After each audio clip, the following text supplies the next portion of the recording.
കാതര വിലോചനേ കാതരയാകുവാൻ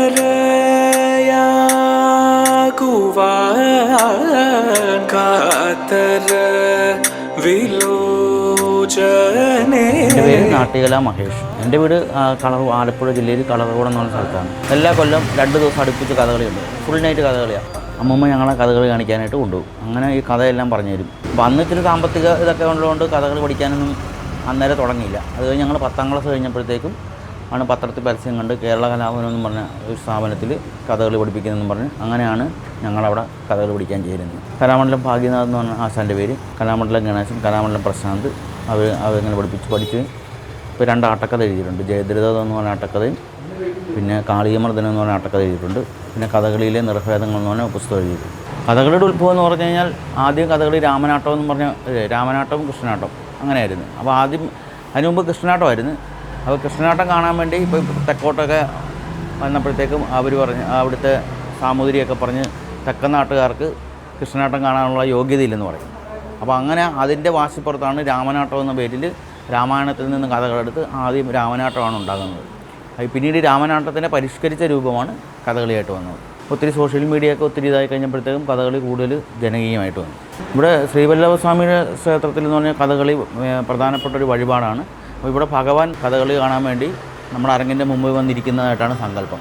അതുകൊണ്ട് പരിപാടി തുടങ്ങുന്നതിന് മുമ്പ് അവിടെ നിലവിളക്ക് കത്തിച്ച് അരിയും തേങ്ങയും വെക്കും. അപ്പോൾ അവിടെ നിന്നാണ് ഭഗവാൻ കഥകളി കാണുന്നതെന്നാണ് സങ്കല്പം. അപ്പോൾ ഇവിടുത്തെ മെയിനായിട്ടുള്ളൊരു കഥയെന്ന് പറയുന്നത് സന്താനഗോപാലമാണ്.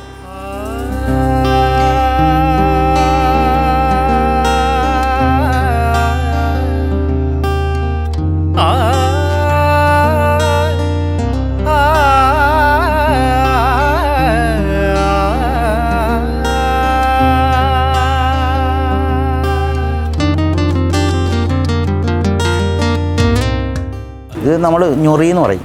അത് ഓരോ വേഷത്തിനും ഓരോ കളറാണ്. ഇപ്പോൾ കൃഷ്ണനൊക്കെ ആണെങ്കിൽ ഇങ്ങനത്തെ കളർ വരും. മറ്റേ അർജുനനും ഹിരണ്യകശിപുവിനും ഒക്കെ ആണെങ്കിൽ വെള്ള. ഇത് നമ്മൾ ഞൊറിയുമാണ്. ഇതിങ്ങനെ നല്ല വൃത്തിയായിട്ടിടാൻ വേണ്ടിയിട്ട് അതായത് മറ്റേ ചാക്ക് വെച്ചിട്ട് അതിൻ്റെ മുകളിലാണ് ഈ ഞൊറി ഇടുന്നത്. പാവാട പോലെ വരും.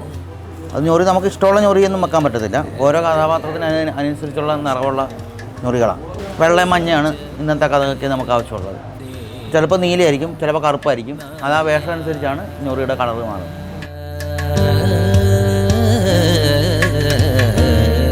വിജയ സാരഥേ സാധു ദ്വിജനൊന്നു പറയുന്നു. വിജയ സാരഥേ സാധു ദ്വിജനൊന്നു പറയുന്നു. സുജന അമ്പലത്തിൽ എവിടെ കഥകളി ഉണ്ടെങ്കിലും നമ്മൾ ആദ്യം കേളി എന്ന് പറഞ്ഞ ഒരു ചടങ്ങാണ്. അത് പണ്ട് കാലത്ത് മൈക്ക് അനൗൺസ്മെൻറ്റ് നോട്ടീസുകളോ അങ്ങനെ കാര്യമായിട്ടില്ലായിരുന്ന സമയത്ത് കഥകളി ഉണ്ടെന്ന് അറിയിക്കാൻ വേണ്ടിയിട്ടാണ് കേളി എന്ന് പറഞ്ഞൊരു ചടങ്ങ്. ഇത് ചെണ്ടയും മദ്ദളമൊക്കെ വെച്ച് കുറച്ച് നേരം കഥകളി ഒരു കേളി കൊട്ടും.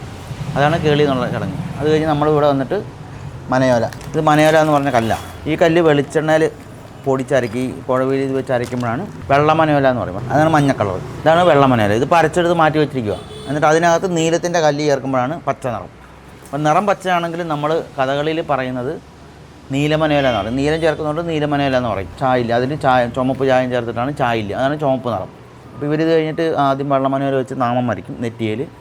പിന്നെ വളയം എന്ന് പറയും. ഇങ്ങനെ നീലമനയോല കൊണ്ട് വളയം വെച്ച് കണ്ണും പിരി എഴുതിയിട്ടാണ് ചുട്ടിക്ക് കിടക്കുന്നത്. പിന്നെയാണ് ചുട്ടിക്കാരൻ വന്ന് പേപ്പർ വെട്ടി അരിമാവും ചുണ്ണാമ്പും കൂടെ ചേർന്നൊരു മിശ്രിതമുണ്ട്. അതുകൊണ്ടാണ് ചുട്ടി കുത്തുന്നത്. അപ്പോൾ പണ്ട് കാലത്തെന്ന് പറഞ്ഞു കഴിഞ്ഞാൽ ഈ ചുട്ടേരി മാത്രം ഉള്ളായിരുന്നു, പേപ്പറൊന്നും ഇല്ലായിരുന്നു.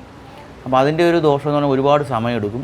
പിന്നെ ഇപ്പോഴത്തെ പോലെ ഇത്രയും വലിപ്പമില്ലായിരുന്നു ചുട്ടിക്ക്. ഈ മാവ് തന്നെ ഉണങ്ങി ഒരു ലെയർ മാവിട്ട് വീണ്ടും അത് ഉണങ്ങി അതിന് മുകളിലിട്ട് അങ്ങനെ കുറച്ച് വലിപ്പമേ ഉള്ളായിരുന്നു. അത് കഴിഞ്ഞിട്ടാണ് പേപ്പർ ചുട്ടി വന്നു കഴിഞ്ഞപ്പോഴാണ് കഥകളി വേഷത്തിന് കൂടുതൽ ഭംഗിയായത്. അങ്ങനെ പേപ്പർ ഉപയോഗിച്ചാണ് ചുട്ടി കിടക്കുന്നത്. ഇതാണ് മറ്റേ ചുട്ടി കുത്തുന്ന പ്രധാനപ്പെട്ട ഐറ്റം. ഇതാണ് അരിമാവും ചുണ്ണാമ്പും കൂടെ 3:1 എന്നാണ് അനുപാതം. ചുണ്ണാമ്പ് കൂടാനും പാടില്ല, കുറയാനും പാടില്ല. ചുണ്ണാമ്പ് കൂടുവാണെങ്കിൽ മുഖം പൊള്ളും, കുറയുവാണെങ്കിൽ നമ്മളിങ്ങനെ നൂല് വലിക്കുക എന്ന് പറഞ്ഞിട്ടാണ് മുഖത്തിങ്ങനെ ഒരു കൈ വിറപ്പിച്ചിട്ടാണ് നൂല് വലിക്കുന്നത്. ചുണ്ണാമ്പ് കുറയുവാണെങ്കിൽ നൂല് വലിയത്തില്ല. ഈ അരിമാവ് ഇട്ടിട്ടാണ് അരിമാവ് ഗമ്മ് ഒക്കെ വെച്ചിട്ടാണ് മറ്റേ മുഖത്ത് പേപ്പർ വെക്കുന്നത്. അത് ഓരോ കഥാപാത്രങ്ങൾക്ക് അതിനനുസരിച്ചാണ് പേപ്പറാണ് വെക്കുന്നത്.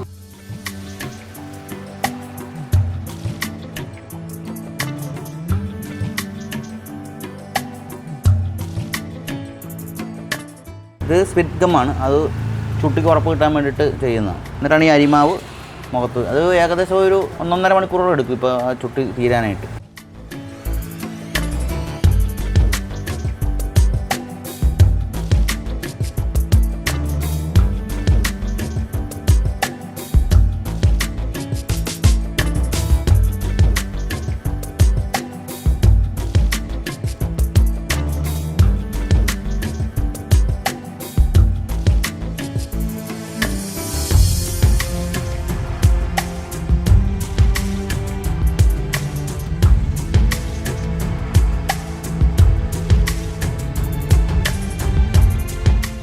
പിന്നെ അവിടുന്ന് വേഷം വന്നു കഴിഞ്ഞ് കഴിഞ്ഞാൽ തണ്ടപ്പതപ്പം എന്ന് പറഞ്ഞ സാധനം, അതിവിടെ കാലിൻ്റെ ഇവിടെ ഇങ്ങനെ തണ്ടപ്പതപ്പ് കിട്ടും. കച്ചമണി, അങ്ങനെ കച്ചമണി, അത് മുട്ടിൻ്റെ താഴെ കിട്ടുന്നത്. ഇത് കച്ചമണി കുടുത്ത് കെട്ടുന്ന പുരുഷ വേഷങ്ങൾക്കൊക്കെയാണ് കൂടുതൽ ഉപയോഗിക്കുന്നത്. ഇത് സ്ത്രീ വേഷത്തിന് ഉപയോഗിക്കുന്നത് ചെലങ്ക. ഇത് രണ്ടിന് ശബ്ദം വ്യത്യാസമാണ്. അവിടെ അരയെ കെട്ടും. അത് ഈ ചാക്കിടിഞ്ഞ് വീടായിരിക്കാൻ വേണ്ടിയിട്ടാണ് അരയെ കെട്ടുന്നത്. ഇത് കച്ച കെട്ടിയിട്ട് പിന്നെ ഈ ചാക്ക പണ്ട് കാലത്ത് തുണി മറ്റേ പശ മുക്കിയില്ലേ ആണ് ഉപയോഗിച്ചുകൊണ്ടിരുന്നത്. അപ്പോൾ അതിൻ്റെ ഒരു ഇതെന്ന് പറഞ്ഞു കഴിഞ്ഞാൽ ഇടയ്ക്കിടയ്ക്ക് പശ മുക്കണം. പിന്നെ വിയർത്ത് കഴിയുമ്പോഴത്തേക്കും ഇല്ലേ ഒരു 1-2 പരിപാടി കഴിയുമ്പോൾ അത് വിയർത്ത് അങ്ങ് ഇടിഞ്ഞു പോകും. അത് കഴിഞ്ഞാണ് ചാക്ക് വന്നു കഴിഞ്ഞപ്പോഴാണ് ഉടുത്തുകെട്ടിന് കുറച്ചും കൂടെ ഭംഗി വന്നത്. എന്നിട്ട് അങ്ങനെ ചാക്ക് വെച്ചിട്ട് പിന്നെയാണ് ഞൊറി വെക്കും. പിന്നെ അതിൻ്റെ മുകളിൽ പട്ടുപാല്, ഒറ്റനാക്ക്, പടിയരിഞ്ഞാണം, കുപ്പായം, അങ്ങനെ വന്ന് ഓരോ സാധനങ്ങളും വന്ന് കിരീടം. വെള്ളത്താടി എന്ന് പറഞ്ഞ വേഷത്തിനൊക്കെയാണ്. അല്ലെങ്കിൽ നരസിംഹം, അതിനൊക്കെ നമുക്ക് ഇഷ്ടമുള്ള സാധനം എടുത്ത് കെട്ടാൻ പറ്റത്തില്ല. ഓരോന്നിനും നിശ്ചയിച്ചിട്ടുണ്ട്. അതേപോലെ ഓരോ നിറം കണ്ട ഇത് പച്ച, ചുവപ്പ്, നീല അങ്ങനെ നിറങ്ങളിലുണ്ട്. പക്ഷേ നമുക്ക് ഇഷ്ടമുള്ളത് ഒരു വേഷം കണ്ട് അങ്ങനെ ആദ്യം കിട്ടിയത് അങ്ങനെയൊന്നും പറ്റത്തില്ല. ഇത് വേണ്ട, ഓരോ കഥാപാത്രത്തിനും ഓരോന്ന് തീരുമാനിച്ച് വെച്ചിട്ടുണ്ട്. ഓരോ ഇന്ന കളർ വേണം, ഇന്ന സാധനങ്ങൾ വേണം. അതുപോലെ തന്നെ കുപ്പായങ്ങൾ കണ്ട, കുപ്പായം നീല, ചുവപ്പ്, സ്ത്രീവേഷ കുപ്പായം, മഞ്ഞ കണ്ട, അതും പലതരത്തിലുള്ളതുണ്ട്.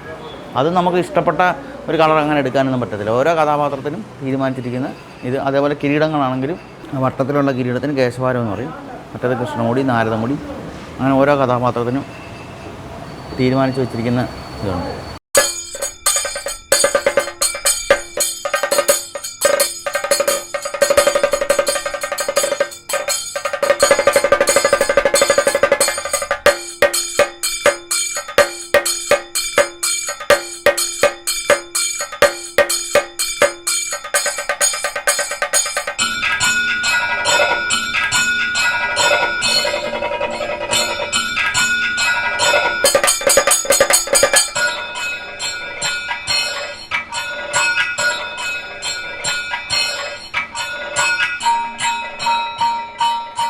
കഥകളിയിലെ സ്ക്രിപ്റ്റിന് പറയുന്നതാണ് ആട്ടക്കഥ. അപ്പോൾ അതിനൊരു ഘടനയുണ്ട്. ആദ്യം ഒരു ശ്ലോകം, പിന്നെ പദം എന്ന് പറഞ്ഞു കഴിഞ്ഞാൽ കഥാപാത്രത്തിൻ്റെ ഡയലോഗിനാണ് പദം എന്ന് പറയുന്നത്. പദം പാട്ടുകാരൻ പാടുന്നു. പാട്ടുകാരൻ പാടിക്കഴിയുമ്പോഴത്തേക്കും ആ പദത്തിനനുസരിച്ചാണ് മുദ്രകൾ. അത് ഈ ഡയലോഗാണ്. മുദ്രകളിലൂടെയാണ് നടൻ വിശദമാക്കുന്നത്. ഉദാഹരണത്തിന് ഇപ്പം നമ്മൾ ഇംഗ്ലീഷ് അക്ഷരമാല ABCD, അതേപോലെ കഥകളിയിൽ അടിസ്ഥാന മുദ്രകൾ 24 മുദ്രകളുണ്ട്. ആ 24 മുദ്രകളിൽ നിന്നാണ് നമുക്ക് കഥകളി ഭാഷ എന്ത് വേണമെങ്കിലും നമുക്ക് കഥകളിയിലൂടെ സംസാരിക്കാൻ പറ്റും. പതാകം, മുദ്രാക്യം, കടകം, മുഷ്ടി, അങ്ങനെയാണ് ഈ അടിസ്ഥാന മുദ്രകൾ. അപ്പോൾ അതുകൊണ്ട് ഇപ്പോൾ ഒരു ഉദാഹരണം, നമ്മളിപ്പം ഹംസപക്ഷവും മൃഗശീർഷവും അത് നമ്മൾ സെപ്പറേറ്റായിട്ട് കാണിക്കുമ്പം അതിനർത്ഥമൊന്നുമില്ല. പക്ഷെ അത് ചേർത്ത് കാണിക്കുമ്പോഴാണ് മാൻ. അപ്പോൾ ഒരു മാൻ്റെ ചേഷ്ടകൾ അതൊക്കെ നടന്ന് അഭിനയിച്ച് കാണിക്കും. കഥകളിയുടെ ജീവൻ, അത് ഈ മുദ്രയുടെ ജീവൻ എന്ന് പറയുന്നത് മേളമാണ്.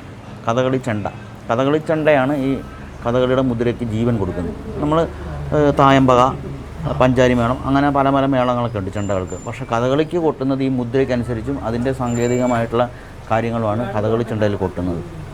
കഥകളി ചെണ്ട തികച്ചും വ്യത്യസ്തമാണ്. മറ്റുള്ള മേളങ്ങളിൽ നിന്നും കഥകളി ചെണ്ട വ്യത്യസ്തമാണ്. അപ്പോൾ നമ്മൾ ഇപ്പോൾ താമര എന്ന് കാണിക്കുമ്പോൾ, താമര എന്നും നടൻ കാണിക്കുമ്പം അതിങ്ങനെ ചെണ്ടയിൽ പാട്ടുകാർ അതിൻ്റെ താളങ്ങളും കൊടുക്കും, മദ്ദളക്കാരനും അതിൻ്റെ താളം സപ്പോർട്ട് ചെയ്യുന്നു. അപ്പോൾ ചെണ്ടയിൽ അതിങ്ങനെ മൃദുവായിട്ട് ആ ചെണ്ടക്കാരൻ കൊട്ടുമ്പോഴാണ് ആ താമര വിടരുന്നത്. നമുക്ക് പ്രേക്ഷകന് അത് മനസ്സിലാകും. അപ്പോൾ അത് താമരയാണ്.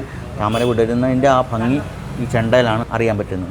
അതേസമയം അതേ ഘോരം അല്ലെങ്കിൽ പരാക്രമം എന്നുള്ള മുദ്ര കാണിക്കുമ്പോഴത്തേക്കും ഈ ചെണ്ടയിൽ നല്ല ബലത്തിൽ കൊട്ടും. അപ്പോഴാണ് ആ പരാക്രമം എന്ന് നടൻ കാണിക്കുന്ന ആ പരാക്രമം എന്നുള്ള മുദ്ര പ്രേക്ഷകരിലോട്ട് അത് അനുഭവപ്പെടുന്നത്. കണ്ണ് ചുമക്കാനായിട്ട് ചുണ്ടപ്പൂ, പുണ്യാഹ ചുണ്ട എന്നും പറഞ്ഞ ചുണ്ട എന്ന് പറഞ്ഞാൽ 2 തരത്തിലുള്ള ചുണ്ടകളുണ്ട്.